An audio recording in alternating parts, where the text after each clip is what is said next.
সাধারণ চাল ডালের খিচুড়ি তো অনেক খেয়েছেন, কিন্তু মাত্র 10 মিনিটে তৈরি এই স্বাস্থ্যকর ও সুস্বাদু সুজির খিচুড়ি কি ট্রাই করেছেন?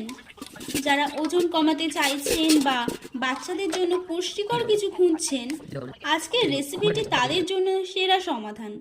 তো আজ আমি দেখাবো একদম পারফেক্ট সুজির খিচুড়ি, যেটা হবে নরম আর সুগন্ধে ভরপুর।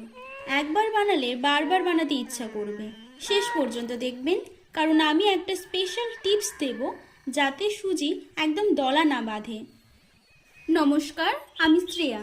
স্বাগতম আমার চ্যানেলে শ্রেয়ার রান্নাঘরে। নতুন হলে সাবস্ক্রাইব করে বেল আইকন অন করে দিন। আমি এখানে নিয়েছি সুজি, মটরশুঁটি, আলু, টমেটো কুচি, পেঁয়াজ লঙ্কা কুচি, চিনি, হলুদ, নুন, তেল, আদা রসুন বাটা, গোটা জিরে, এলাচ, দারচিনি, শুকনো লঙ্কা আর তেজপাতা।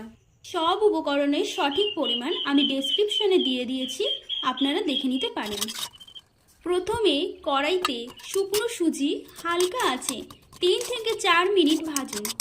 হালকা রং বদলালেই নামিয়ে রাখুন। সুজি আগে ভেজে নিলে খিচুড়ি ঝরঝরে হয় এবং দলা বাঁধে না।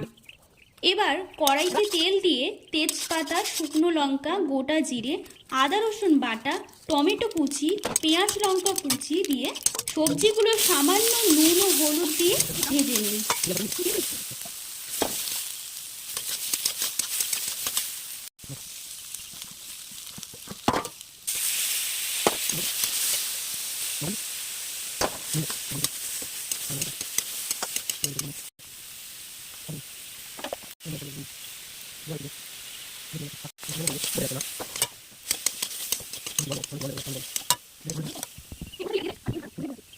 সবজি সেদ্ধ হলে ভাজা সুজি ধীরে ধীরে মেশান, যাতে দলা পাকিয়ে না যায়।